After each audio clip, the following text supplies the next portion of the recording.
සමහර මිනිස්සු අපේ ජීවිතවලට එන්නේ විශ්වලාගෙන ඇත්ත සතාව හංගගෙන ආදරේ කී රඟපාගෙන අවංක හිත් එක්ක සෙල්ලම් කරන එක ඇත්තටම මං ඒ වගේ මිනිස්සුන්ට කියන්න ඕනේ නම් දන්නේ නැහැ.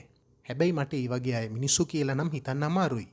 මගේ ජීවිතේ එක් කාල සීමාවකදී මටත් ඒ වගේ ආත්මයක් හමු වුණා. නොසෑහෙන ආදරේ කළා, විශ්වාස කළා. මගේ ජීවිතේ වටිනාම කියන දේවල් මට කැප කරන්න සිද්ධ වුණා. ඔව් හැමෝම මට පෙන්න මාව විවේචනය කරා, මට දොස් කිව්වා. මගේ දෙමාපියන්ටත් දොස් කිව්වා. ඒ වගේම මට හොඳත් කිව්වා. අවවාද දුන්නා. මන් දන්න නොහඳුනන ගොඩාක් මිනිස්සු මට කතා කළා.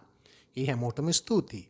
මොනම හරි හේතුවකට උනත් ඇත්ත පෙන්වන්න ගොඩාක් උත්සාහ කරාට අපි කවුරුත් අවංකව ආදරය කරද්දි අන්ධ වෙනවනේ. මටත් උනේ ඒකයි. මෙහෙම සටහනක් තියලා තිබ්බේ ජනප්‍රිය නිලි දේශානී නිහාරා. මේ සටහන දිහා බැලුවාම හැමෝම කියන කතාව තමයි දේශානී නිහාරා සහ ඉසුරු ලොකු ඉට්ටිආරච්චි අතර තිබුණු සම්බන්ධතාවය බිඳිලා කියලා.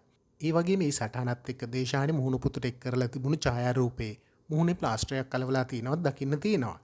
ඒ ෆොටෝ එක දැකව ගොඩාක් දෙනෙක් මේ වන විට හිතාගෙන ඉන්නේ දෙදෙනා අතර මොනම හරි ගැටුමක් ඇති වෙලා කියලායි.